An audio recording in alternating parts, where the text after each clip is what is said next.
이어서 영광 찬양집 4장입니다. 영광 찬양집 4장 부르겠습니다.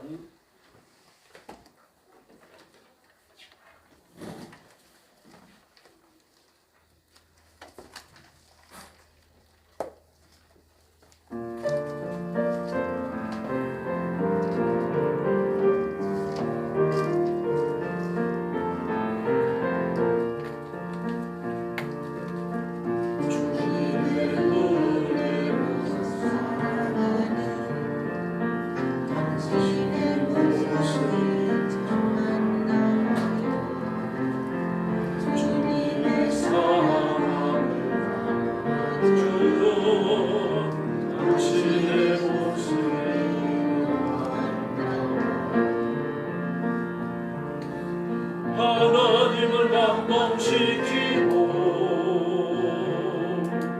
세상을 변화시키니 당신은 이 세상에 필요한 사람, 하나님이 좋아하는 사람, 당신 때문에 어두운 세상이 사랑으로 가득 차지요. 당신 때문에 하나님께서 더욱 선포 받으시지요. 말씀에 순종하며 살아가니 당신의 이름이 전하나요. 주님이 맡긴 사명 나도 당신의 모습이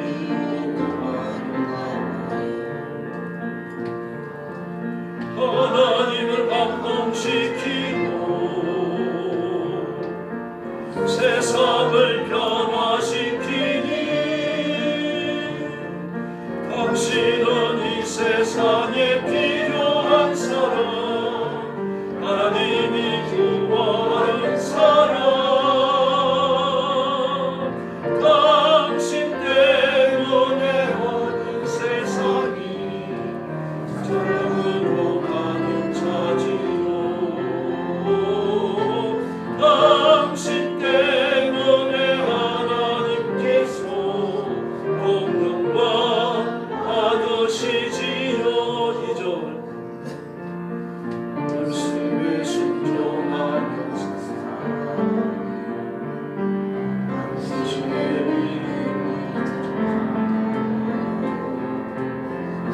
주님이 맡긴 사랑 나도 당신의 모습이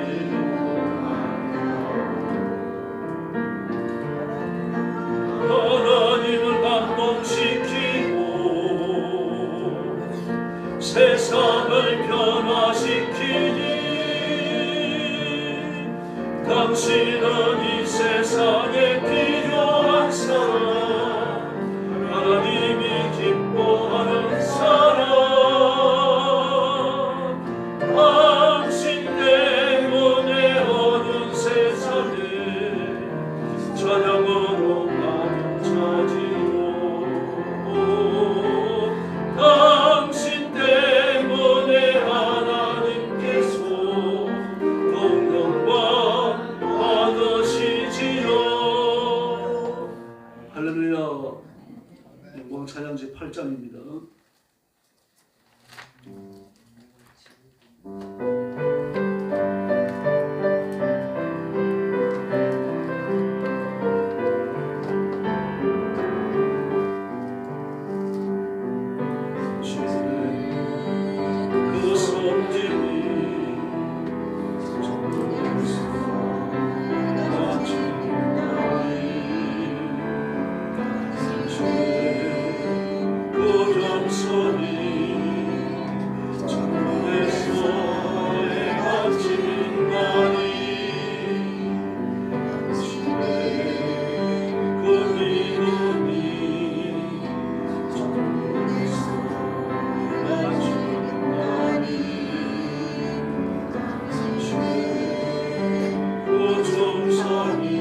섬김이 하나님 앞에서 해처럼 빛날 줄로 믿습니다.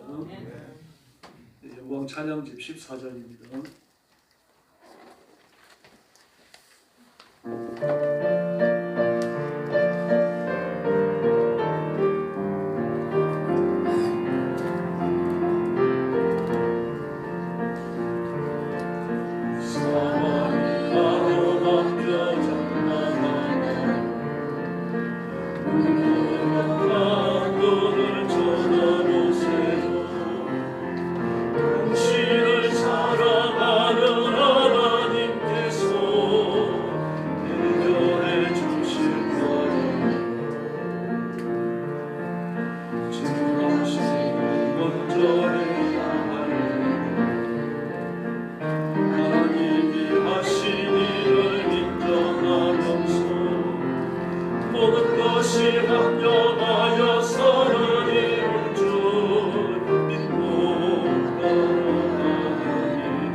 오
371장 부르겠습니다.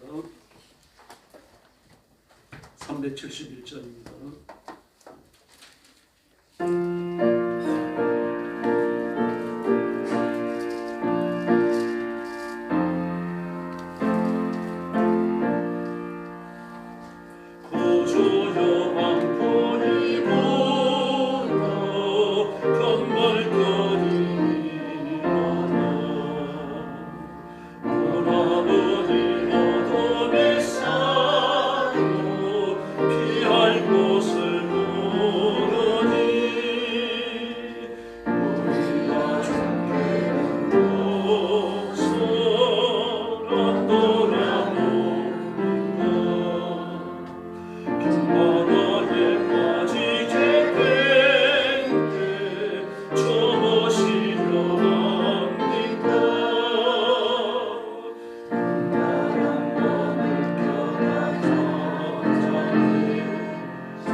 하나님 앞에 주일 간접에 드리겠습니다. 다 같이 일어서 주시기 바랍니다. 머리 숙여서 묵상기도 드리겠습니다.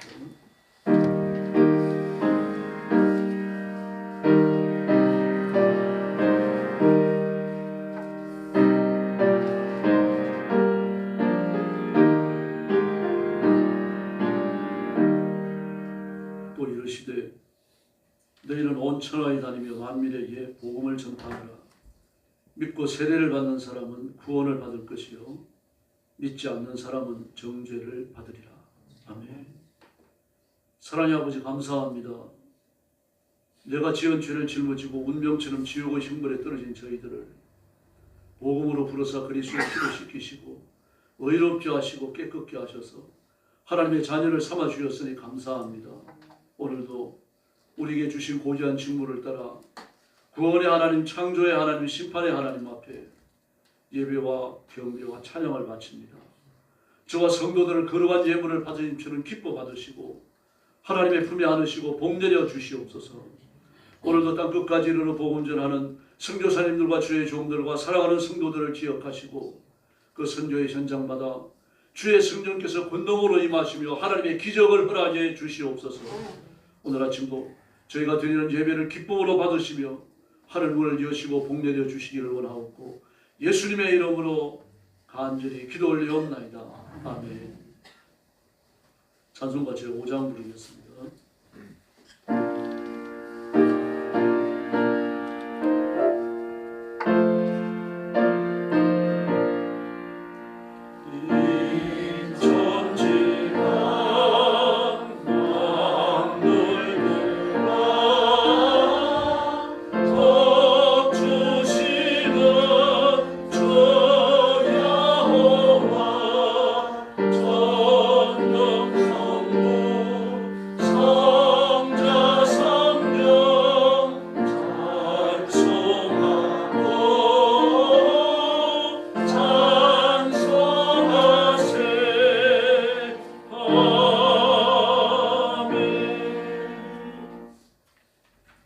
성시효도하겠습니다. 시95편 주보에 있습니다. 오라 우리가 여호와께 노래하며 우리 구원의 반석을 향하여 즐거이 외치자. 우리가 감사함으로 그걸 앞에 나아가며 시를 지어 즐거이 그를 노래하자. 여호와는 크신 하나님이시오 모든 신들보다 크신 왕이시기 때문이로다. 땅의 깊은 곳이 그의 손 안에 있으며 산들의 높은 것도 그의 것이로다. 바다도 그의 것이라 그가 만드셨고 육지도 그의 손이 지으셨도다. 오라 우리가 굽혀 경배하며 우리를 지으신 여호와 앞에 무릎을 꿇자. 그는 우리의 하나님이시오 우리는 그가 기르시는 백성이며 그의 손이 돌보시는 양이기 때문이다. 아멘. 머리 숙여서 신앙 고백하겠습니다. 나는 전능하신 아버지 하나님 천지의 창조주를 믿습니다. 나는 그의 유일하신 아들 우리 주 예수 그리스도를 믿습니다. 그는 성령으로 잉태되어 동정녀 마리아에게서 나시고 본디오 빌라도에게 고난을 받아 십자가에 못 박혀 죽으시고 장사된 지 사흘 만에 죽은 자 가운데서 다시 살아나셨으며 하늘에 오르시어 전능하신 아버지 하나님 우편에 앉아 계시다. 그리로부터 살아있는 자와 죽은 자를 심판하러 오십니다. 나는 성령을 믿으며 거룩한 공교회와 성도의 주체다. 죄를 용서받는 것과 몸의 부활과 영생을 믿습니다. 아멘. 자리에 앉으셔서 250장 찬송하겠습니다.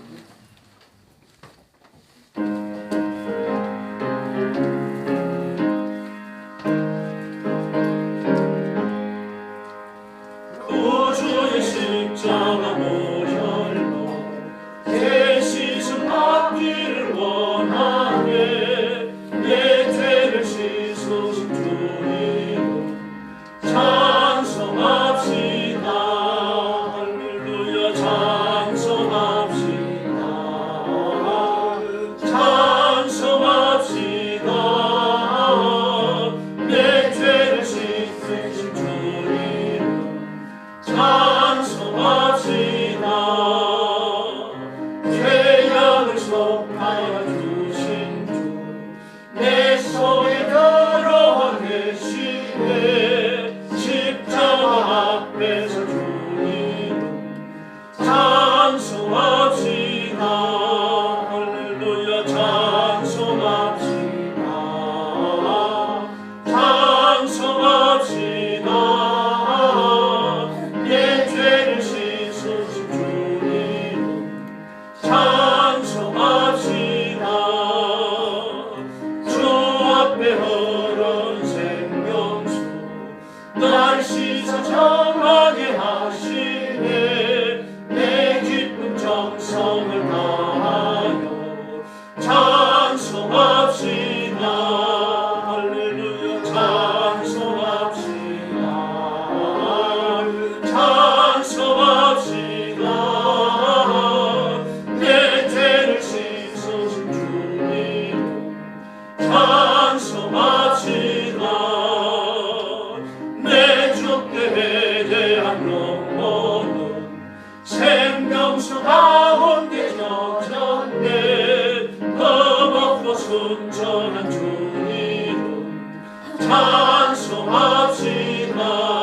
할렐루야 찬송합시다. 찬송합시다. 내 죄를 씻으신 주 이름 찬송합시다. 장로님 나오셔서 기도해 주시겠습니다.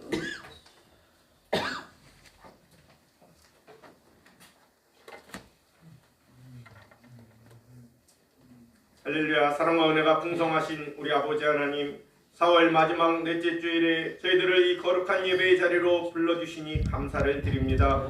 한 달의 끝을 향해 나아가는 이 시점에 지나온 날들을 돌아보니 모든 시간들이 주님의 인도하심과 보호하셨음을 다시 한번 고백합니다. 우리의 부족함과 연약함에도 불구하고 늘 함께하여 주신 주님의 은혜에 감사를 드립니다. 주님, 혹시 우리가 바쁜 일상 속에서 주님을 잊고 살아간 순간들이 있는지 있다면 이 시간 저희들을 용서하여 주시옵소서. 다시 우리의 마음을 주님께로 향하게 하시고 처음 사랑을 회복하는 귀한 시간 되게 하여 주시옵소서. 주님, 새 생명이 돋아나는 계절입니다. 저희들이 가까운 우리가 한강에만 나가도 많은 아름다운 꽃들이 피어나는 것을 봅니다. 이렇게 아름다운 계절처럼 우리 성도들의 심령에도 영적인 회복의 꽃이 다시 피어나기를 원합니다. 지친 성도들에게는 새 힘을 주시고 몸이 아픈 성도들에게는 치유의 은혜를 더하여 주시옵소서. 각자의 가정과 또한 일터 위에 하나님의 복이 충만히 임하게 하시고 특별히 경제적으로 또한 육체적으로 어려움 때문에 당장의 앞이 흐리고 안개가 껴 캄캄하게 보일지라도 우리 주님께서 함께하여 주시고 이들에게 감당할 힘과 피할 길을 열어 주시옵소서. 주님, 우리 대한민국을 긍휼히 여겨 주시옵소서. 위정자들에게 하나님을 두려워하며 백성을 진심으로 사랑하는 지혜를 갖게 하여 주시옵소서. 사회 곳곳에 갈등이 치유되게 하시고 화평의 열매가 맺히게 하여 주시옵소서. 주님, 또한 우리 교회를 위해 기도합니다. 우리 교회가 이 지역사회에서 빛과 소금이 되는 공동체가 되기를 원합니다. 사랑의 메마른 세상에 그리스도의 향기를 전하는 통로가 되게 하시고 세워주신 각 기관과 직분자들에게 기쁨으로 봉사하게 하여 주시옵소서. 오늘도 말씀 전하신 우리 사자 목사님 영육간에 강건하게 하시고 성령 하나님께서 능력을 더하여 주시옵소서. 선포되는 말씀을 통해 우리 영혼이 살아나게 나며 삶의 결단이 일어나는 귀하고 복된 시간 되게 하여 주시옵소서. 주님, 또한 아침 저녁으로 날씨 변화가 심하고 꽃가루 알러지 때문에 힘들어하는 성도들도 있습니다. 항상 우리 성도들의 건강을 지켜주시고 이 환절기를 잘 이겨나가게 하여 주시옵소서. 또 이 한 주간도 우리의 삶을 붙들어 주셔서 또한 말과 행동 또한 생각 가운데 주님의 향기가 나타나게 하시고 만나는 사람들에게 위로와 소망을 전하는 통로가 되게 하여 주시옵소서. 4월의 마지막까지 주님과 동행하는 기쁨을 누리게 하시고 다가오는 새로운 시간도 믿음으로 준비하게 하여 주시옵소서. 이 모든 걸 주님께 맡기며 우리 주 예수님의 이름으로 감사하며 기도드렸습니다. 아멘.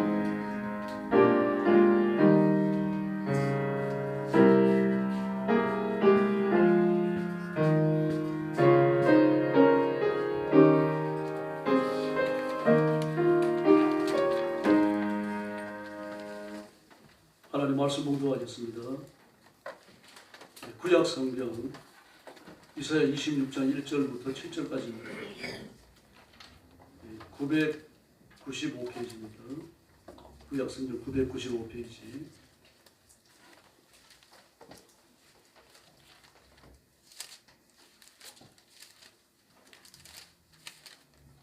이사야 26장 1절부터 7절까지입니다. 한 절씩 교독하겠습니다. 그날에 유다 땅에서 이 노래를 부르리라. 우리에게 견고한 성읍이 있으며 여호와께서 구원의 성벽과 외벽으로 삼으시리라. 너희는 문을 열고 신을 지키는 의로운 나라가 들어오게 하시리라. 주께서 심지가 견고한 자를 평강하고 평강하도록 지키시리니 이는 그가 주를 신뢰함이니이다. 너희는 여호와와 영원히시리라. 주 여호와는 영원한 반석이시니라. 높은 데에 거주하는 자를 낮추시며 솟은 성을 헐어 땅에 엎으시되 진토에 미치게 하셨도다. 아니 그것을 밟으니 거기 경건한 자의 발과 공평한 자의 걸음이라. 7절 같이 봅니다. 의인의 길은 정직하며 정직하신 주께서 의인의 직경을 평탄하게 하시도다. 아멘. 오늘 이 말씀은 메시아 안에서 이루어질 하나님의 나라에 대한 묘사입니다. 오늘 이 본문에 기록된 놀라운 역사가 저와 여러분한테 일어나고 앞으로 지속적으로 이 복을 주실 줄로 믿습니다. 1절에 보니까 그날에 그랬습니다. 그날이 언제입니까? 여호와께서 모압을 벌하시는 날입니다. 이사야 25장에 나오는 모압과 암몬을 벌하시고 그리고 하나님이 그 백성들을 위해서 연회를 여시는 그날입니다. 그날이 유대 땅에서 노래를 부르라고 말합니다. 그냥 노래가 아니죠. 이 노래입니다. 그러면서 1절 중반 이후의 말씀을 보면 하나님께서 그 백성을 위해서 세우신 견고한 성읍 하나님의 나라에 관하여 이야기합니다. 그래서 이제 이 말씀을 가지고 그 이스라엘 백성들이 메시아에 대한 전통적 해석에 오해를 하게 될 겁니다. 예수님이 이 땅에 오신 것은 그 백성을 구원하시고 하나님의 나라를 이루기 위하심입니다. 그리고 왕이 되시려는 거죠. 그러나 주님은 세속의 왕권을 한 손에 쥐시고 궁궐에서 왕노릇 하시기 위해서 오신 게 아니고 그 백성의 죄를 사하시고 그리고 그 왕으로서 자기 백성들의 영생을 책임지기 위하여 십자가에 죽으시고 오신 겁니다. 이 이해가 없었던 거죠. 예수님이 누구신지에 대한 이해가 없었고 그리고 이루어질 하나님의 나라에 대한 영적인 성격도 깨닫지 못했던 겁니다. 그래서 예수님을 십자가에 못 박습니다. 당연한 줄 알았어요. 예수님이 메시아가 진짜 이 땅에 왔을 때 그 믿음에 그 침돌이 되는 분들은 오해를 했던 겁니다. 그래서 예수님을 나사렛 이단으로 몰았고 예수님을 따르는 바울도 예수님이 십자가에 죽으시고 그가 회심을 하니까 예수님의 죽으심, 부활, 승천, 재림에 관하여 복음의 진술을 꿰뚫고 외치니까 바울을 나사렛 이단의 괴수라고 불렀죠. 예수를 대신하는 사람으로 본 겁니다. 그래서 오늘 이 말씀을 보면 우리가 하나님 나라에 대한 이해를 가지고 이 말씀을 볼 때 이해가 됩니다. 쉬워요. 그러나 하나님 나라에 대한 바른 이해가 없이 말씀을 읽으면 이해되지 않습니다. 이 노래를 부르라고 그랬습니다. 그리고 우리에게 견고한 성읍이 있다. 견고하다라고 하는 말은 두 가지로 합성된 말인데 비교할 수 없다라는 말과 그리고 아주 강하다, 완강하다, 탁월하다 이런 말이 결합되어져 있습니다. 다시 말해서 하나님이 세우신 나라는 이 세상에 유를 찾아볼 수 없는 그렇게 강한 나라라. 아무도 침범할 수 없고 그 안에 도피한 하나님의 백성을 건드릴 수 없는 그런 견고한 나라가 세워진다고 말합니다. 이미 이 나라가 예수님 안에서 세워졌고 그리고 예수 믿는 어떤 사람도 마귀도 시험하는 자도 권력을 가진 자도 그걸 해치지 못하며 빼앗아가지 못하는 줄로 믿습니다. 구원을 믿으시고 하나님의 끝까지 의지하시기를 바랍니다. 그래서 여호와께서 구원을 성벽과 외벽으로 삼으셨다라고 말합니다. 구원 하나님의 구원이죠. 그러므로 이걸 꿰뚫을 자가 없는 겁니다. 그런데 누가 거기에 들어갑니까? 2절 말씀에 보니까 의로운 나라가 들어간다 그랬습니다. 의로운 나라라고 말했습니다. 의로운 나라라고 하는 이 나라라는 말은 단체가 아닙니까? 그래서 이스라엘 백성들은 이 나라가 바로 유대민족으로 생각을 한 겁니다. 그러나 그 이하에 나오는 말씀을 보면 여러분 나라라고 말했지만 개인에게 적용하고 또 있다는 점을 주의하셔야 돼요. 바로 밑에 나오는 3절 말씀을 보면 주께서 심지가 견고한 자를 그랬습니다. 견고한 자를. 평강에서 평강으로 인도합니다. 하나님의 나라에 들어오게 하신다는 이야기죠. 1절 하반절부터 2절에서 말했던 바로 1절에서 말했던 그 나라에 들어가는 겁니다. 그리고 그 나라의 문을 2절에서 열고 시내를 지키는 자, 심지가 견고한 자 그리고 들어가게 하신다는 말입니다. 그리고 의로운 나라는 단체를 표현하는 어들을 썼지만 그러나 개인에게 적용이 되고 있습니다. 그래서 3절 말씀에 보니까 심지가 견고한 자가 누굽니까? 그가 주를 신뢰하는 자다 그렇게 말합니다. 이 말씀이 26장 쭉 관통을 하면서 흘러가고 있습니다. 그러므로 그 나라에 들어갈 자 영생을 얻으며 하나님의 백성이 되면 누구도 건드리지 못하는 그 강력한 성벽의 보호를 받는다. 그 사람은 바로 하나님의 자녀며 거듭난 사람인 줄로 믿습니다. 3절에 보니까 심지가 견고한 자인데 그 견고한 자인데 그를 가르쳐서 뭐라고 말합니까? 여호와를 신뢰하는 자라고 말합니다. 믿음을 가져야 되는 거죠. 누구를 믿습니까? 구원의 하나님을 믿고 성벽의 안전함을 믿는 겁니다. 우리가 예수 믿고 하나님의 자녀가 되고 나면 누구도 저와 여러분을 건드리지 못하는 줄로 믿습니다. 뭐 시험에 비바람에 불 수 있죠. 육신을 갖고 있으니까 유혹 앞에 서가지고 이렇게 폰에 빠질 때도 있습니다. 그러나 결국 기도하는 백성이 이기며 영적인 전투에서 주의 이름을 부르는 사람, 예수님으로 그 능력과 권능을 믿는 사람이 승리할 줄로 믿습니다. 그 믿음으로 가능하기 때문입니다. 거듭났죠. 하나님의 은혜를 입죠. 하나님이 돌보시죠. 그 살아가는 모든 인생의 영역에서, 걸어가는 인생길에서 하나님의 권능이 함께해 주실 줄로 믿습니다. 또 7절 말씀 보니까 뭐라고 말합니까? 의인의 길은 정직하며 그랬습니다. 정직한 주께서 의인의 채팅을 평탄케 하신다. 이 땅에서 국가의 조건을 갖추려고 하면 세 가지가 있어야 되죠. 주권이 있어야 되고, 백성이 있어야 되고, 영토가 있어야 됩니다. 주권도 국민에게서 나온다고 그랬죠. 국민의 투표를 통해서 뽑는 대통령이 주권자가 됩니다. 그런데 지금 이재명 정부는 헌법 정부를 뜯어고치려고 합니다. 완전히 공산주의식으로 뜯어고치고 다 만들어놨어요 지금. 그리고 헌법학자들이 회랑을 시켰는데 지금도 퇴짜를 맞았어요. 근데 지금 또다시 꺼내놨어요. 이게 아마 앞으로 국회가 열리면 올라갈 겁니다. 긴장하셔야 됩니다. 헌법 정부는 자기 소유에서 국가의 자기 소유에서. 여기 우리는 공산주의를 합니다라고 하면 그 국가는 어떤 언어를 쓰더라도 공산주의 국가인 겁니다. 그런데 오늘 뭐라고 말합니까? 정직하다고 말합니다. 의인을 가리켜서, 심지어 경고한 자를 가리켜서, 하나님을 신뢰한 자를 가리켜서 정직하다라고 말했습니다. 그런 정직하신 주님께서 그 길에 의인이 걸어가는 길, 의인의 첩정이라고 첩정 길 아닙니까? 걸어가는 인생길 전체를 말하는 겁니다. 그걸 평탄하게 해주실 줄로 믿습니다. 그럼 정직한 게 뭡니까? 윤리적 정직함이 아닙니다. 하나님 말씀대로 사는 걸 말합니다.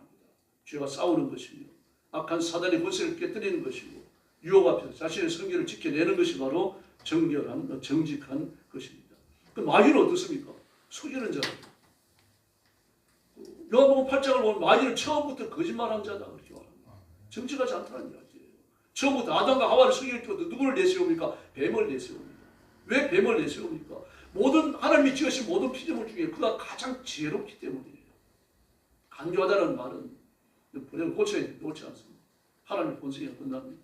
지혜롭기 때문입니다. 지혜로 와서 선택되어져요. 그리고 그를 통해 갖고 아무리 지혜롭다고 하더라도 이성이 있으니까 뭐가 있습니까? 짐승들 중에서 지혜로울 뿐이죠. 근데 그걸 선택을 해요. 그걸 선택해서 아담과 하와를 넘어뜨려 버립니다. 하나님을 멸시하는 거예요. 한번 생각해 보세요. 하나님이 지으신 피조물 중에 가장 고귀하고 탁월한 것이 아담과 하와였어요. 그리고 그 아담과 하와에게 하나님이 창조하신 모든 것을 맡기십니다. 네 마음대로 한번 해봐라. 이름도 네가 지어줘라. 살고 죽는 것도 네가 결정해야 된다. 하나님 말씀하셨어요. 그런데 딱 하나를 금하십니다. 선악을 알게 하는 나무의 열매. 바로 이것이 창조물과 피조물의 선을 긋는 중요한 규칙이에요. 그걸 어기는 순간 하나님의 영역이 들어가게 됩니다. 그런데 그는 하나님이 지으신 모든 피조 세계에서 하나님 같잖아요. 모든 피조물이 바라올 때에 그 아담과 하와가 하나님처럼 군림한다는 말입니다. 근데 그를 넘어뜨리기 위해서 쓰신 게 뭡니까? 하나님이 지으신 피조물 중에 이성도 없고 본성도 짐승에 불과한 거죠. 본성이라고 말할 것도 없어요. 그렇게 보잘것없는 짐승을 들어가고 자신의 지성을 줍니다. 자신의 지혜를 주고 자신의 능력을 줘서 아담과 하와를 부르더래요. 이게 하나님 욕하는 겁니다. 지금. 하나님이 조롱하는 겁니다. 하나님이 지으신 가장 뛰어난 피조물을 하나님이 지으신 보잘것없는 짐승 하나를 들어가지고 무참히 넘어뜨리고 자기 앞에 굴복시켜버려요. 이보다 더 치욕스러운 사건이 없는 거죠. 아담과 하와는 이 시험의 성격을 이해도 못한 것입니다. 지금도 마찬가지입니다. 마귀는 그렇게 시험합니다. 하나님의 자녀의 영생을 얻었고 하나님의 백성이며 예수님의 이름으로 나갈 때에 마귀도 굴복하고 악한 영들도 쫓겨날 줄로 믿습니다. 그런데 뭐 앞에 굴복합니까? 인간의 사사로운 욕심과 정욕 앞에 굴복합니다. 천계명 앞에 굴복합니다. 육계명 앞에 굴복합니다. 보잘것없는 거 아닙니까? 하나님 나라에 가지고 가지도 못할 거예요. 그걸 던져가지고 영생을 얻는 하나님의 자녀, 하나님의 영생을 회복하는 하나님의 사람들을 무너뜨리는 거예요. 이게 거짓된 겁니다. 거짓된 것과 참된 것을 구분하시기를 바랍니다. 유대 지도자들도 그게 무너지는 거예요. 근데 거짓말쟁이에요. 예수님이 고발하셨죠.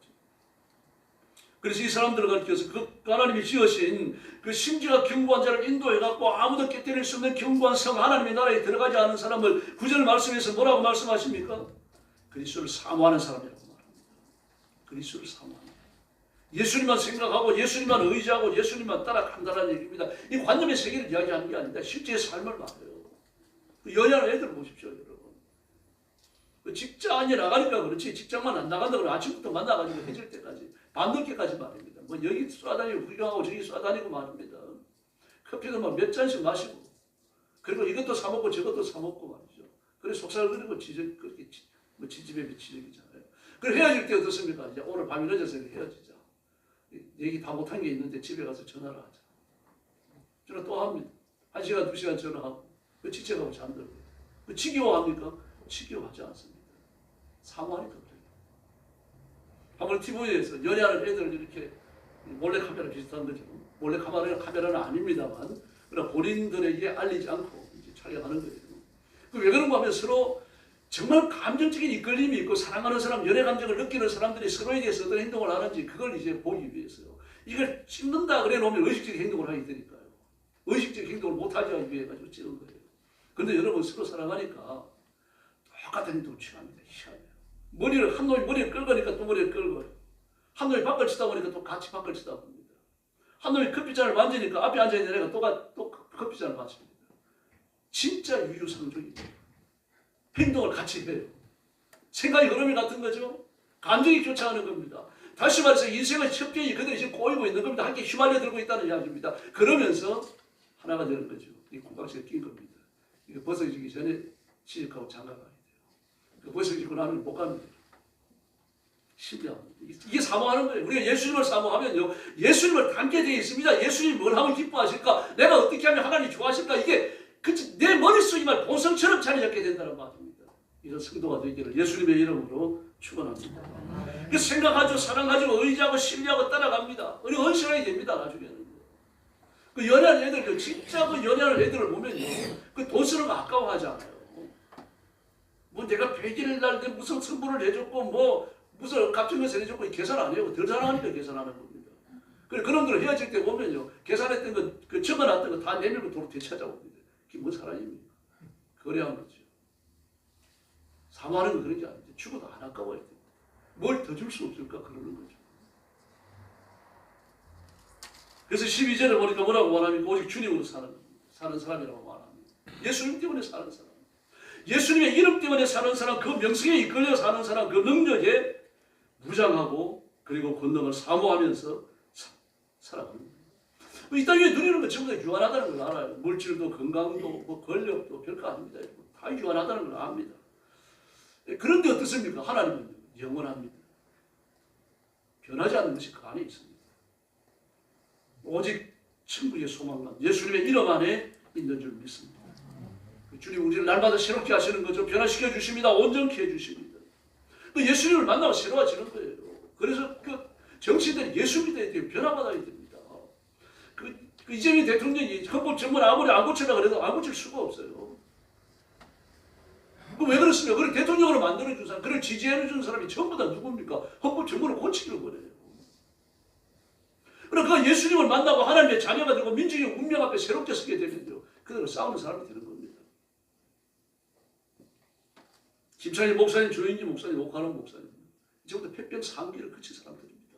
김창희 목사님은 결국 강단에서 기침하다 돌아가시죠. 옥하는 목사님도 기침하다가 피 쏟고 돌아가셔요.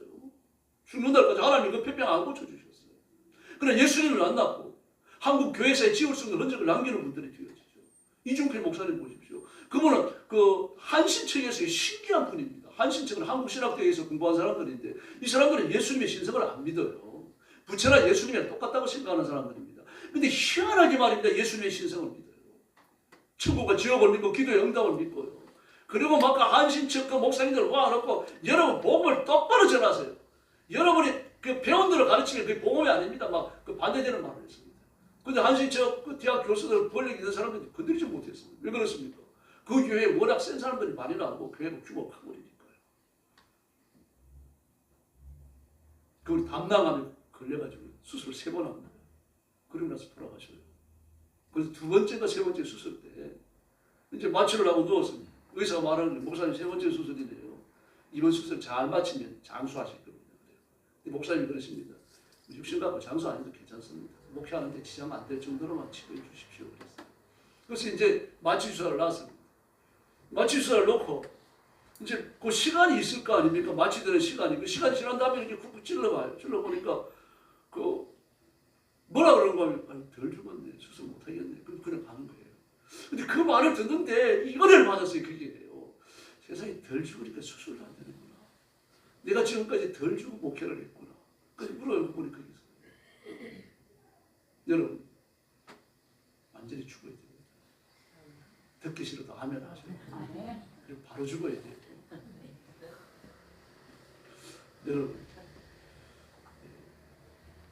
예수님께서 십자가 위에서 덜 죽으셨다는 참 정말 곤란한 일이 벌어지는 거죠. 저와 여러분은 없는 겁니다. 하나님 나라도 없습니다. 심지어 경고한 자를 평강에서 평강으로 인도한다. 이사야 26장 거짓말이죠. 그래서 예수님을 만난 사람들을 보면 인생에 막 굉장한 변화가 일어나요. 예수님이 하시는 일입니다. 그 세 번에 앉았던 마태 보세요. 마태라는 말 자체가 하나님 은혜거든요. 그러니까 그 어머니나 그 아버지가 믿음이 아주 충만한 사람이에요. 오직 했으면 아들을 낳아놓고 하나님의 은혜라고 이름 짓겠어요. 그런데 그 세리가 되었습니다.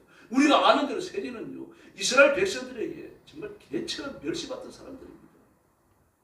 우리 아이들이 세리가 나타나면 놀고 있다, 돌고 있던져요. 그 세리는 일반인, 유대인이지만 일반인들과 상종을 할 수가 없습니다. 하나님의 성전에 못 들어가요. 결혼을 해도 자기끼리 해야 됩니다. 그러니 그 소망을 둘 데가 어디 있습니까? 돈밖에 없는 거죠. 하나님의 나라요, 하나님의 백성이요, 하나님의 의라고 생각을 해왔는데 철저히 소외되어졌습니다. 근데 그걸 예수님이 부르셔요. 나를 따라오너라. 나를 따라오너라. 영어는 더 짧아요. follow me. 그런데 불떡 일어서 따라가버리니까 무슨 마술 걸린 것처럼 말이죠. 왜 그랬을까요? 정확히 우리가 말할 수는 없지만 그날 밤에 마태가 잠자고 일어나 아침에 나오기 전에 예수님이 그를 만나신 거예요. 그래서 그 마음을 주물러 놓으신 겁니다. 그래서 만나서 말 한마디 하니까 그냥 자석에 걸리듯 따라가 버리는 거예요. 우리도 이렇게 예수 믿은 줄을 믿습니다. 누가복음 7장 38절을 보면요. 그 마을에 소문난 죄인 여자가 있었습니다. 이 행실이 얼마나 나쁜지 말입니다. 옛날에 우리 어릴 때도 보면 동네에 좀 이렇게 소문이 안 좋은 여자가 있잖아요. 근데 그런 여자입니다. 이 행실이 안 좋아. 어떤 사람 창녀라고 그러는데 그 너무 그 현실을 무시한 말입니다. 여러분 이스라엘 그 촐라 성내에는 창녀같이 못 살아. 있을 수 없습니다. 있으면 죽여야 돼요. 그 창녀들은 성 바깥에 마을 바깥에 따라 살아요. 그리고 마을로 들어가는 입구에 성문으로 들어가는 입구에 앉아갖고 들어가는 남자는 유혹했던 겁니다. 근데 동네에서 나쁜 소문 손버릇이 나쁘고 욕도 잘하고 뭐 이렇게 좀 성질도 못되고 이렇게 소문이 났어요. 여자가 나타나면 다 피합니다. 기피적 존재예요. 주님 그를 만나실 겁니다. 그리고 일생에 잊을 수 없는 체험을 주셔요. 그 죄를 용서하신 겁니다. 그리고 그를 품으시고 사랑으로 다독해 주셔요. 잊을 수가 없었어요. 근데 예수님께서 어느 날 그 마을에 또 오신 겁니다. 그런 여자는 그 소문을 듣고 자기가 그래도 시집 가오를 싶어갖고 말입니다. 시집 갈 때 쓰기 위해서 준비해놨던 향료 한 옥합을 갖고 나와서 목을 꺾고 예수님 발에다 붓습니다. 그리고 한없이 울면서 눈물로 향료로 그 발을 적시고 머리를 풀어갖고 발을 씻고 예수님을 만난 사람이 변합니다. 예수님을 날마다 이렇게 새롭게 만나야 할 줄을 믿습니다. 그러므로 예수님을 만나서 교회를 다니고 하나님의 자녀로 살아갈 때 내가 어떤 유익을 누릴까 그 계산하면 안 됩니다. 우리는 이미 영생을 얻은 줄로 믿습니다. 영생과 비교할 수 있는 건 세상에 없어요. 필요한 거 구하셔야 돼요. 기도를. 그래서 16절에 보니까 누가 하나님 나라에 들어갔을 때 기도하는 사람이라고 말합니다. 기도는 원수가 무릎 꿇게 하잖아요. 기도에 대한 것을 가르친 예수님을 보세요. 누가 보면 11장에 보면 기도에 대한 교훈이 3개가 나옵니다. 그 첫 번째 교훈이 주기도입니다. 주기도예요. 그들이 기도가 이기심으로 꽉 찼으니까요. 지금도 중국인들이 잘 안 고쳐집니다만요. 그 사람들은 이렇게 안수기도 해주고 그러면서 돈 좀 많이 들어오게 해주십시오. 그러면 좋아합니다. 아멘. 얼마나 큰지 몰라요. 아주 노골적으로. 기도할 때도 그래요. 돈 좀 많이 들어오게 해주십시오. 우리 속된 표현이잖아요. 근데 돈에 대한 열망이 얼마나 큰지 모릅니다. 중국은 집에서 돈 많이 버는 사람이 장땡이에요. 아들과 이렇게 아버지가 앉아 있습니다. 근데 아들이 돈을 아버지보다 많이 벌죠. 중국은 50년 은퇴하니까요. 은퇴하고 나면 돈을 못 벌어요. 돈을 버는데, 못 버는데, 이제 연금으로 살아야 되는 거, 연금 얼마 안 돼요, 여러분. 근데 아들은 돈을 잘 벌어요. 그러면 아들은 아주 안하무인격이 됩니다. 아버지가 담배가 없으면 아들한테 담배만 하나 타고 그러면 담배가 툭 던져버려요. 존경 안 합니다. 며느리, 내가 돈을 잘 법니다. 그 시어머니는 돈을 못 벌어요. 그 시어머니 하녀처럼 부려요. 지금 그렇다고요, 중국에서. 돈이 최고예요, 중국.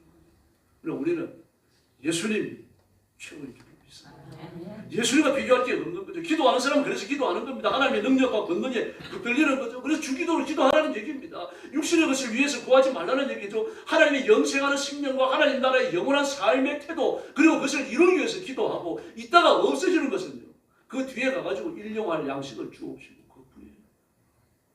그렇다고 해서 가난하게 살라는 거예요. 일용할 양식을 주시는 것은 땅에 필요한 모든 것을 기도의 응답으로 주시는 약속인 줄로 믿습니다. 그 다음에 이제 두 번째 나오는 게 뭡니까? 그것을 위한 강청하는 기도입니다. 밤에 친구가 왔어요. 이스라엘 가면 12시부터 오후 2시까지 낮잠 자는 시간이라고 그래요. 그 시간에 모든 게 서독됩니다. 모든 게 서독되고 들어가서 잠을 자고, 그 밖에 나와 있는 사람들은 나무 그늘로 들어가고, 일단 우리 습기가 낮으니까요. 습기가 참 없어요. 그래서 일단 그늘로만 들어가면 시원한 겁니다. 유대인들 보면 흰색으로 된 기저귀 같은 천에 몸을 갖고 다니잖아요. 얼굴에 휘 갖고 다니죠. 그늘을 만들기 위해 갖고요. 안 하고도 시원하거든요. 드러나가지고 띠아볕에 피부가 드러나면요, 탄다 그래요. 심한 경우는 화상도 입는다 그럽니다.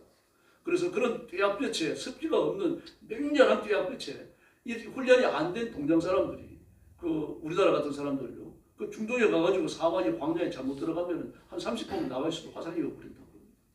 그 정도로 맹렬해요. 나중에 여행을 못 합니다. 여행을 못 하고 2시간 지나야 되는 거죠. 그러니까 그 쾌걸음이 되어져 갖고 이제 그 여행이 끝날 때쯤 되고 그러니까 친구 집에 왔는데, 친구가 찾아왔는데 줄 빵이 없습니다. 뻔하니까요, 사는 사람이. 근데 가만히 생각하니까 늘 빵을 좀 한두 개 더 많게 굽는 친구가 있어요. 이곳에 가가지고 빵 한 개만 달라는 겁니다. 근데 안 줍니다. 내가 자리에 누웠으니까 귀찮아서 어떻게 일어나겠느냐. 야, 좀 너무 심한 거 아닙니까? 아니, 밥 굽는 사람이 있는데 일어나가지고 빵 하나 주는 게 뭐 그리 귀찮습니까? 근데 유대인들은 귀찮아요. 잊어버렸을지 모르겠습니다. 유대인들은 방이 한 칸입니다. 딴 데가 없습니다. 서민들이에요. 뭐 그 안에 한쪽은 이 농기구 같은 거 세워놓고, 한쪽은 화분 놓고 밥 이렇게 빵 구울 수 있는 거 돼 있고요. 또 뭐 부엌에 사용하는 뭐 숟가락과 밥그릇 뭐 이런 거라고 말할 수 없는 그런 그릇들이 좀 있고 그렇습니다. 그리고 침대도 있어요. 그 침대를 벽에 세워놨다가 밤이 되어지면은 들어오는 문 하나 있죠. 그 문 하나 앞에다 대고 이제 딱 붙여놓는 겁니다. 왜 그러면 도둑이 들어오면 안 되니까요. 그 가난한 사람들은 그 몇 마리 안 되는 양까지만 밤이 되어지면 집안에 들잖아요. 그러니까 이걸 이래놓고 식구들이 다 누웠습니다. 침상 하나에 어머니, 아버지, 아들, 딸이 다 누웠습니다. 할머니, 할아버지도 이제 누우실 수 있고요. 그러니 말입니다. 이걸 빵 하나 주려고 하면 식구들을 전부 다 두드리 깨워야 됩니다. 그리고 침상을 이렇게 세워야 돼요. 그리고 문을 열고 줘야 돼요. 할 수 있겠습니까? 낮에 막 노동으로 지쳐가지고 피곤해 잠들었는데 깨우면 잘 일어나겠어요. 그런데 하도 문을 발로 차면서 떡 내놓으라 그러니까 말입니다. 뭐라 그럽니까? 네가 내 친구이기 때문에 떡을 주는 건 아니다. 근데 네가 하도 문을 차대니까 내가 귀찮아가지고 빵 주겠다. 그래서 일어나가지고 식구들 두드리 깨우고 침대 이렇게 세우고 그래서 빵 내주잖아요. 근데 뭐라 그러십니까? 이렇게 기도하라고 말씀하셔요. 그렇게 기도합시다, 여러분. 기도를 이루어질 때까지 해야 되는 겁니다, 여러분. 강청하는 기도죠. 또 세 번째 나오는 기도가 뭡니까? 구하라 찾아라 두드리랍니다. 구하라 찾아라 두드리라. 이 기도하라고 자꾸 강조하시는 겁니다. 그래서 누가복음 11장을 보면요, 이 기도에 대한 강조가 넘치고 넘칩니다. 요한복음도 마찬가지죠. 13장, 14장, 15장, 16장까지 계속하여 기도에 대해서 성령의 임재에 대해 갖고 교훈을 하십니다. 여러분, 기도는 능력과 권능을 결실하게 하는 줄로 믿습니다. 믿음은 예수님께 집중하는 것입니다. 관심의 초점을 예수님께만 두는 것이죠. 믿음은 예수님께 구하는 거 아닙니까? 은혜를 구하는 거죠. 자비를 구하는 거죠. 어떤 사람은 기도는 하나님 앞에 예수님의 이름으로 한다 그러는데 맞습니다. 예수님도 기도를 받으시는 하나님이셔요. 성령님도 기도를 받으시는 하나님입니다. 어떤 분은 이걸 혼동하는 분이 있습니다. 기도하다가 보면 예수님의 이름으로 기도합니다라는 것을 빼놓는 사람들이 있습니다. 대표 기도할 때도 빼놓는 분이 있어요. 그러면 킥킥거리고 웃어요. 저 사람 기도 잘못했다. 잘못한 기도 아닙니다. 우리가 예수님의 이름으로 빼먹었다고 해서 하나님이 그 기도 안 들으십니까? 그렇지 않아요, 여러분. 우리가 예수님의 이름으로 살고 있고, 예수님의 이름으로 밥 먹고, 예수님의 이름으로 물 마시고, 예수님의 이름으로 기도하고, 예수님의 이름으로 천국 가는 줄 믿습니다. 그러나 이제 대표교회니까 격식을 지켜야죠. 하세요. 안 해도 하나님께 응답하신다고 그랬으니까 잘해야 되겠다. 그런 생각하지 마시고. 그 신앙사람들 보면 기도하고 예수님의 이름은 거의 90%는 아니에요. 그게 옳다는 건 아닙니다. 그게. 그러나 잘못된 것도 아니라는 말입니다. 여러분, 물 마실 때 기도하십니까? 밥 먹을 때 기도하시죠? 음식이 많고 맛있는 음식이 많은 기도 더 세게 하잖아요. 물 마실 때 잘 안 합니다. 여러분. 콜라 마실 때 잘 안 합니다. 그 기도 하나님 안 들으셔요. 급할 때는 어떻게 합니다. 하나님 누구 만나러 가는데요. 기분 나빠요. 그 사람 저 되게 안 좋아하는데 하나님 좀 도와주세요. 그러면서 기도하잖아요. 그리고 나서 예수님의 이름으로 기도합니다. 그럽니까? 안 그렇잖아요. 그 사람 만나러 갈 때까지 기도하잖아요. 만나면서 기도하는 마음으로 만나죠. 그 자체가 하나님을 향하는 마음, 하나님의 은혜를 간절히 사모하는 그 간절한 마음, 그게 기도인 줄로 믿습니다. 그래서 기도는 24시간 할 수 있는 겁니다. 잠자는 중에도 할 수 있는 거예요. 그래서 기도는 내가 직면한 위기와 고통, 부달픈 현실, 패배 이런 것들을 주님 앞에 말씀드리는 겁니다. 주님이 모르시기 때문에 말씀드리는 게 아니라 내 처지를 아려는 겁니다. 그리고 하나님 저를 도와주세요 이러니까 하나님이 안 도와주시면 저를 누가 도와주겠습니까? 이 심정이 기도예요. 그래서 우리는 실패와 좌절, 절망을 바라보는 게 아니고 승리와 축복, 창대한 성공을 바라봐야 할 줄로 믿습니다. 그게 우리의 관심사가 되어야 됩니다. 사람은 누구든지 자기의 관심사를 먼저 확인하고 접근합니다. 모두가 다 그렇습니다. 여러분. 밥 짓는 주부들을 보면요. 하루 내내 생각하는 게 뭡니까? 저녁에 가고 뭐 해 먹지 그겁니다. 내일 아침에는 뭐 해 먹지? 그 된장찌개를 끓이려고 그랬는데 뭘 넣어야 되지? 그 남자들은 그걸 고통을 몰라요. 그 여자들 자기가 하는 일이 그거니까 관심사가 거기가 있으니까 늘 머릿속에 그게 떠올라 있는 겁니다. 그리고 식재료를 사더라도 아무 데나 가지 않죠. 싼 데 찾아가는 겁니다. 어디서 그 할인한다는 소리를 들은 것 같은데 이런 그 정보를 또 찾아요. 관심이 거기가 있으니까. 그 남자들은 뭐라 그럽니까? 아이고 푸성기 좀 사오면 되는데 가까운 데가 사와 그럽니다. 그런데 그 식재료에 들어가는 돈이 어느 규모인지 모르는 겁니다. 한 달 쓰게 되면 어떻게 되는지 모르기 때문에. 관심사가 아니기 때문에. 여러분, 예수님이 우리 관심사의 최고이며 전부가 되어져야 할 줄로 믿습니다. 다른 관심사는 전부 그 뒤에 줄 서 있어야 돼요. 예수님이 관심을 둔다 그러면 다른 건 관심의 대상도 안 돼야 한다는 얘기입니다. 안 돼서 많이 알겠어요. 모세가 가나안 땅에 12개의 정탐꾼을 파송합니다. 각 지파에 3명씩을 뽑았어요.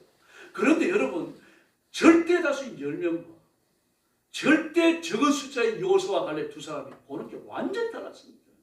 완전히 달랐어요. 그 10명 뭐라고 보고합니까? 갔다 와가지고요. 그 우리가 가나안에 들어갈 수가 없습니다. 가면은 우리 다 맞아 죽습니다. 그 키가 장대 같고 말입니다. 그 사람을 내가 서니까 메뚜기 같습니다. 이게 사실 그랬을 거예요. 골리앗을 보세요. 그 키 추정치가 190cm예요.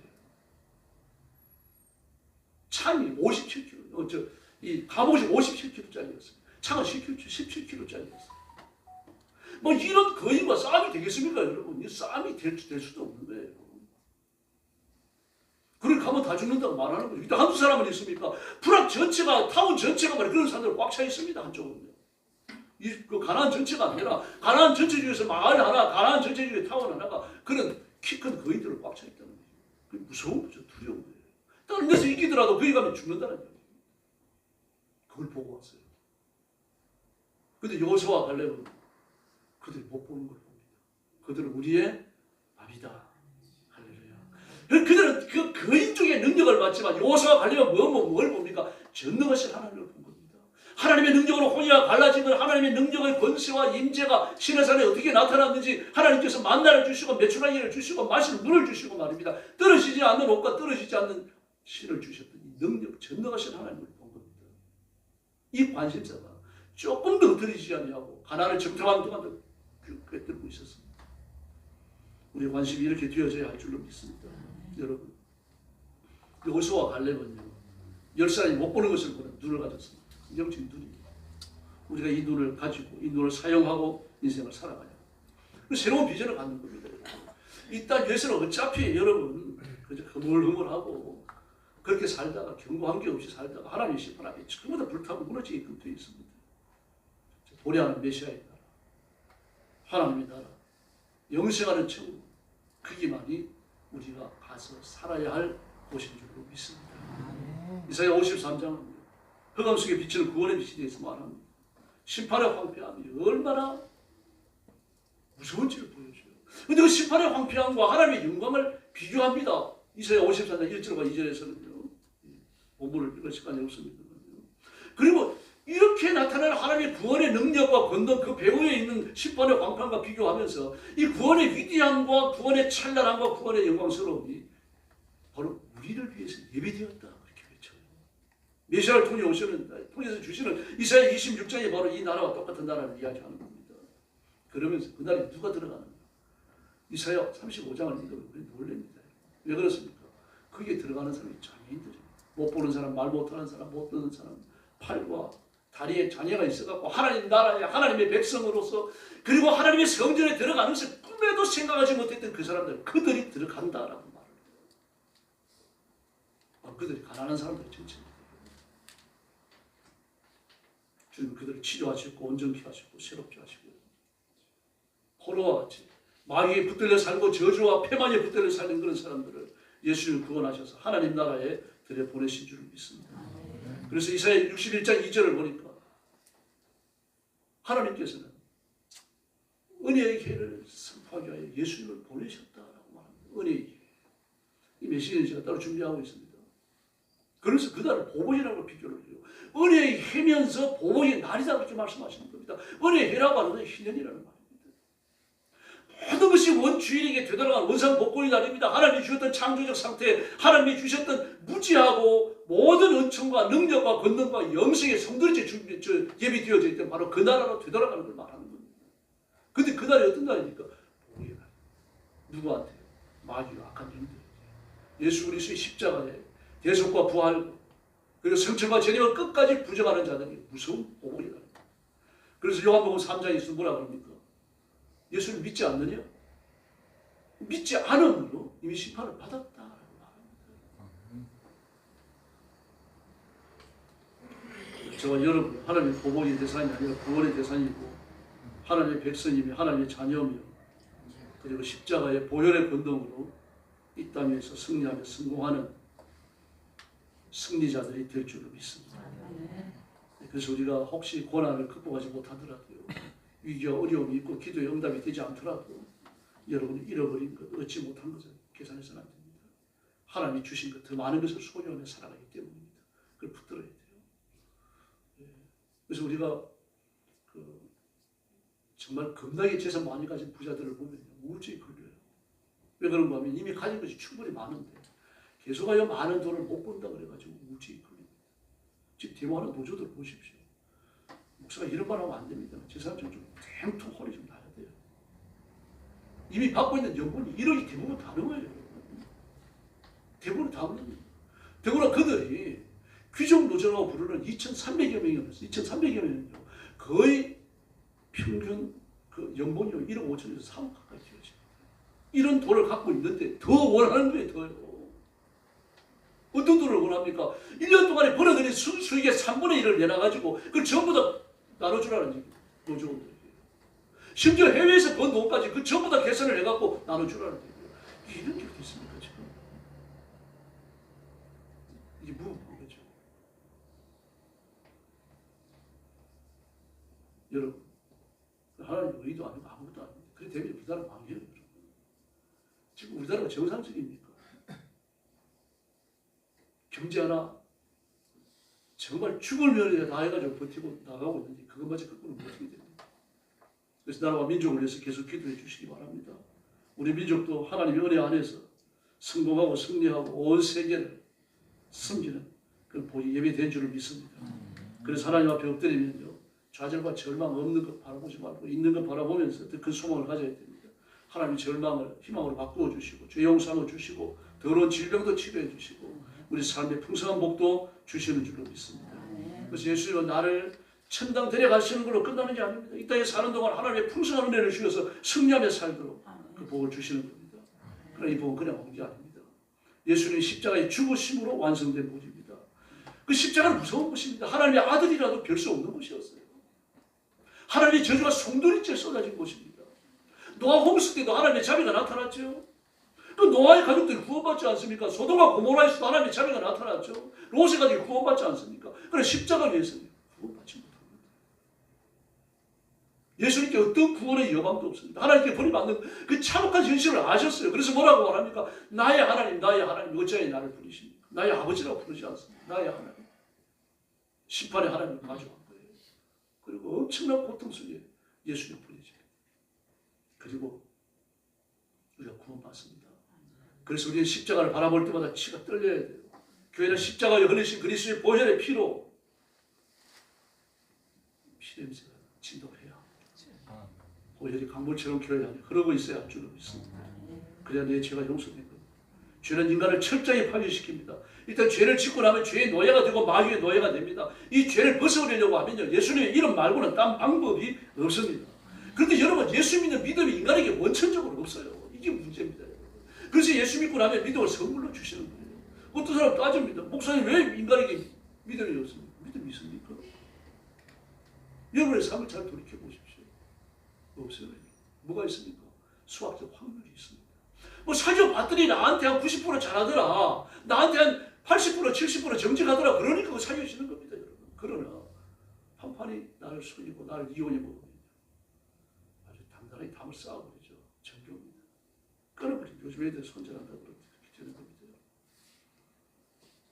세상에는 말 잘하고 좀 이렇게 믿을만하고 사근사근하고 엄청 오케이입니다.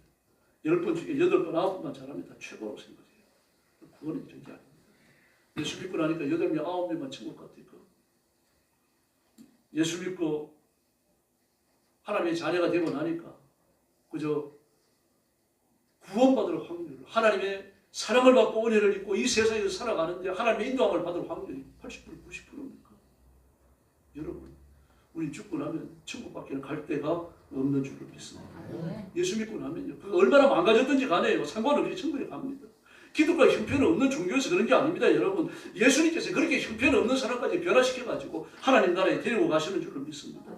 그래서 예수 믿고 구원받아 하나님의 자녀가 되는 건요, 이 세상에서 이해시킬 수 있는 게 아닙니다. 공식을 알려 풀 수 있는 피타고라스의 정리 같은 게 아니죠. 답을 외워 쓸 수 있는 역사나 상식 문제가 아니라는 얘기입니다. 성경을 알아가지고 아무리 예수에 대한 지식을 가졌더라도요, 내가 믿지 않을 것이에요.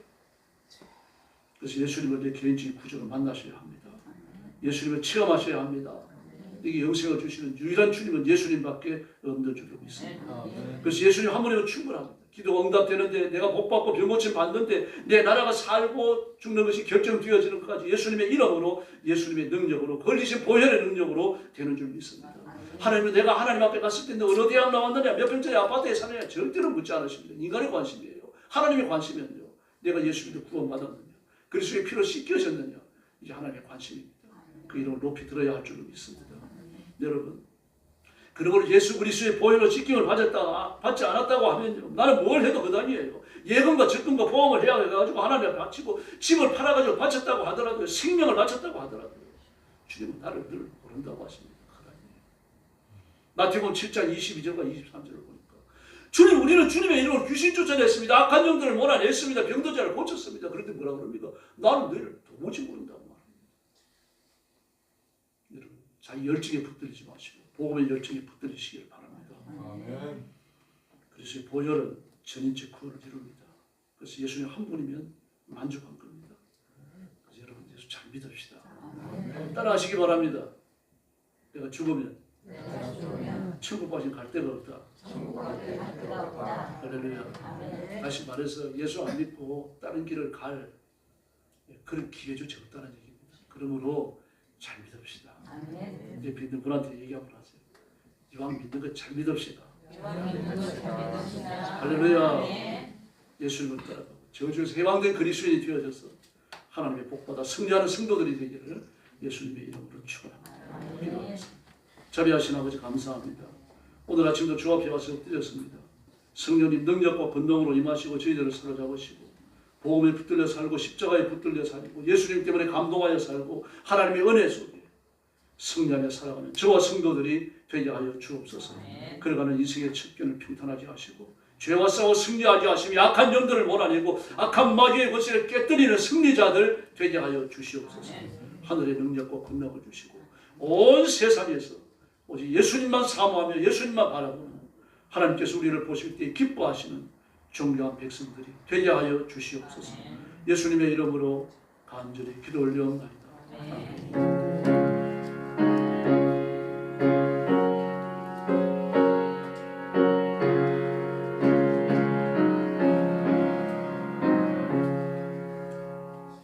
388장 부르겠습니다.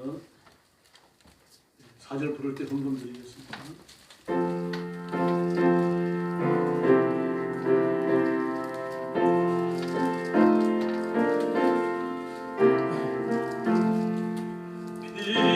비바람이 칠 때와 물결로 빌 때에 사랑받는 우리 주 나를 품어줬소서. 품까지라 가도록 나를 숨겨 주시고 안식 없는 곳으로 주여 인도하소서. 나의 영혼 피할 때 예수밖에 없소니 혼자 있게 마시고 위로하여 줬소서. 우주와 의지하옵고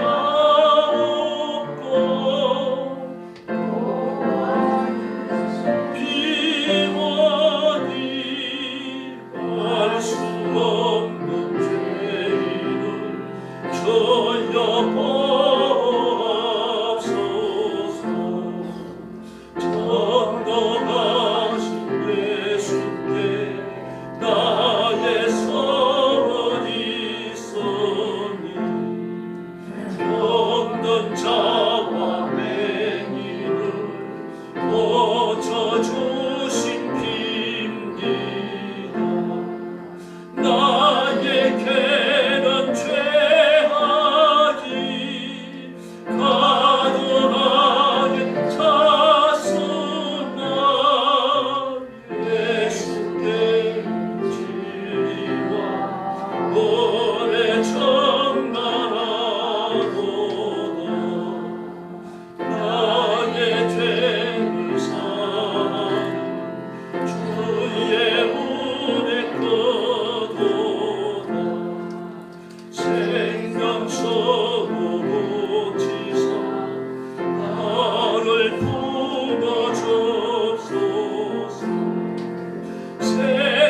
생명수는 예수님 마시게 하옵시고 생물 전내 맘에 솟아나게 하옵소서.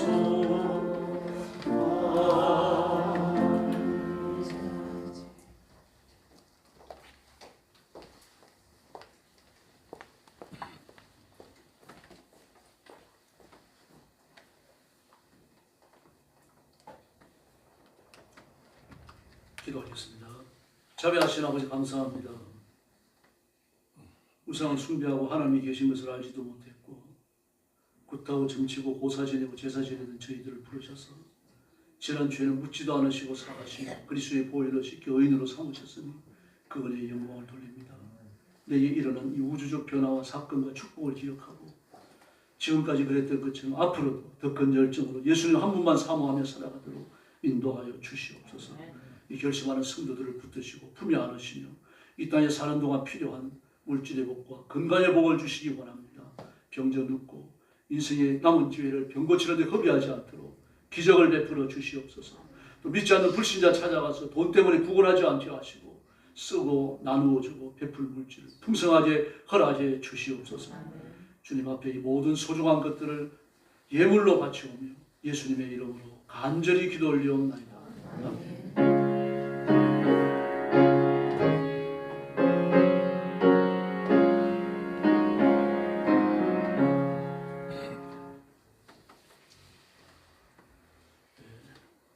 나라와 민족을 위해서 기도해 주시기 바랍니다. 지금 노조가 하는 걸 보면 나라를 완전히 말아먹자는 추예요. 삼덕제재 같은 경우도 1년에 10몇 억씩 이익을 남기던 그런 중견 기업이더라고요. 완전 폐쇄해버렸잖아요. 대목을 시작하니까요. 롯데 칙성도 문 닫았다 그러는데 물론 사업 관계도 있겠지만 노조의 그 회사 침탈에 달려들어서 그런 겁니다. 삼성 같은 경우도 1년 이익분의 3분의 1을 내는데 해외에서 벌어들일 것까지 내놓으라 그러죠. 그리고 그 외에도 뭐 이렇게 요구하는 게 많더라고요. 주려고 하면 삼성을 해체하는 수밖에 없습니다. 근데 지금 삼성이 만드는 반도체가 전 세계에서 최고입니다. SK도 만듭니다만요. 삼성이 만드는 걸 못 따라가요. 반도체는 두 가지거든요. 하나는 기업 정체가 있고 기업 정체를 둘러내는 메모리가 있어요. 이 두 가지를 동시에 만드는 데는 전 세계에서 삼성밖에 없습니다.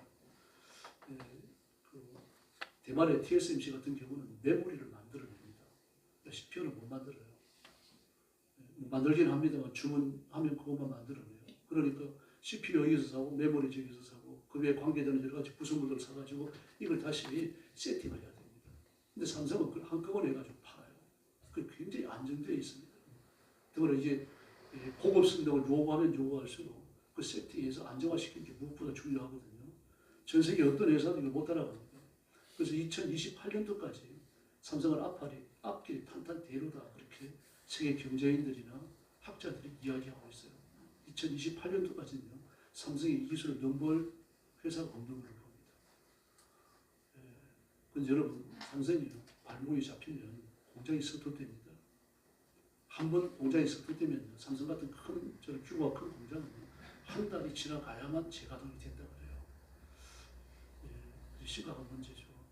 국가에 영향을 미칩니다. 여러분. 지금 대한민국을 넘어뜨리려고 하는 그 마귀의 가락한 계기가 급해오고 있어요. 그래서 이걸 놓고 여러분 심각하게 기도하시고 영적 전투를 감행하셔야 돼요. 대통령님께서 기도 많이 해주세요. 대통령이 그 국회에서 올라오는 그 불합리한 법들을 좀 이렇게 제동을 걸었으면 좋겠는데 대통령한테 그럴 힘이 없어요 지금요. 만약에 법을 보이콧하는 그 순간 바로 탄핵이 일어납니다. 민주당 안에서 일어나요. 심각한 일들이 벌어지고 있고 정치도 안정화되지 못했죠. 그럼 하나님의 은혜를 보시면 이 모든 것들이 일사천리로 다 될 줄로 믿습니다. 그래서 기도하셔야 됩니다. 그리고 국회의원들이 정신 차려야 됩니다. 야당 국회의원들이요. 자기들은 나가서 투쟁도 할 수 있고 싸울 수 있고 다 할 수 있어요. 목사는 그럴 수 없잖아요. 그래서 이렇게 국회의원들이 제 위치에 바로 서야 되는데 그것도 잘 안 되고 있고 그렇습니다. 그리고 사회가 김대중 정부 때 시작해가지고 사회 곳곳에서 그 공사라 되어진 곳이 지금 하나도 바로잡아지지 않고 있어요. 그래서 저 공산주의 운동에 성공했다고 생각합니다. 지금 중국도 그렇고 북한도 그렇고요. 더불어 북한의 돈이 1995년도부터 남한에 오기 시작해요. 간첩들 통해 갖고요. 그 돈으로 공부하고 그 돈으로 출세한 사람들이 제 사회에 주력이 되어 있습니다. 그리고 하나님의 은혜가 아니면 이겨낼 수가 없습니다. 백성들이 가가지고 뭐 10,000명, 20,000명 모여가지고 아무리 소리 질러야 소용없어요. 국회에서 결정은 끝나는 겁니다. 그래서 기도하셔야 됩니다. 하나님 앞에 부르짖고 우리 민족을 살 길로 열어주십시오. 또 뭐 사회주의를 하더라도 잘 되는 국가들이 있어요. 그건 사회주의만 하는 게 아니라 민주주의 그 정치 원리, 자유의 경쟁의 그 자본주의 경쟁 원리를 독특하게 이렇게 조합시킨 나라들입니다. 그러나 정치에 있어서는 사회주의를 앞세우고 있는 나라죠. 그런 나라들이 잘 되고 있는 거지. 사회주의만 전면에 내서서 잘 되는 나라는 세상에 없어요. 우리도 마찬가지입니다. 민주주의가 구세주가 아니에요. 그리고 자본주의 경제가 구세주가 절대로 아닙니다. 제가 그전 말씀드립니다만 자본주의 경제를 하면요. 절반은 굶어 죽어요. 상위 10% 이쪽 저쪽은 살아남고 최고의 삶을 누립니다. 나머지는요. 가축처럼 살게 돼요. 민주주의는 절대로 정치 제도가 발전할 수 없습니다. 온 백성들의 소리를 다 들어야 됩니다. 누가 그 일을 할 겁니까? 하나님도 아닌데. 그러니까 사회주의 정치 원리, 사회주의 경제 원리가 전복이 돼야 돼요. 그걸 성공하게 해나갈 사람이 누군지 기도하셔야 됩니다. 누군가는 있을 거예요. 정치인들이 학자들 말도 귀담아 듣고 자기만 옳다고 이렇게 고집을 씌워서 안 됩니다. 그리고 그리스도인들도 마찬가지입니다. 나라와 민족의 살기를 위해서 기도하셔야지 어떤 개인이나 어떤 정파가 죽어서 넘어지고 없어지기를 위해서 기도하는 그런 게 아닙니다. 하나님 어떤 죄인이라도 구원하는 것이 구원받는 것이 하나님 원하시는 것인 줄로 믿습니다. 옆에 있는 분들하고 한 번 더 인사합시다. 나라와 민족을 살립시다. 할렐루야. 일어나셔서 55장 찬송에 축도합니다.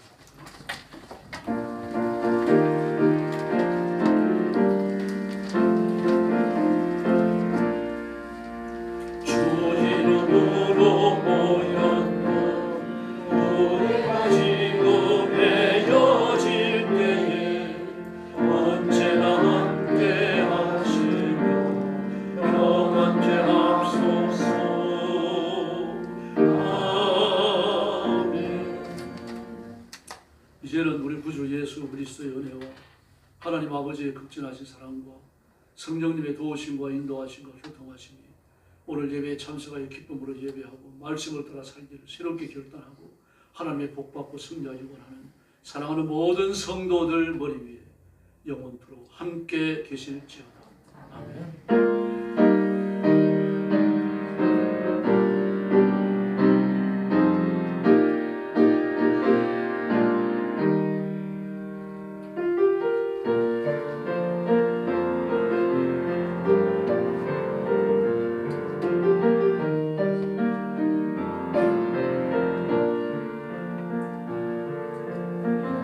누려왔던 모든 것들이 내가 지나왔던 모든 시간이 내가 걸어왔던 모든 순간이 나보다 네가 은혜였어. 아침에 받들고 저녁에도 장기와 가을의 열매 흐르는 계절의 모든 순간이 당연한 것 아니라 은혜였어. 모든 것이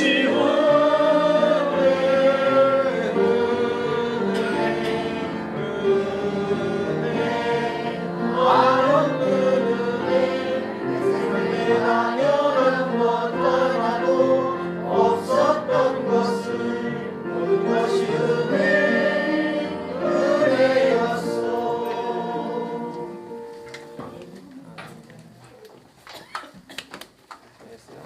목사님 광고도 안 하시고 그냥 끝내서 끝나시고 광고 하나도 안 하셨구만.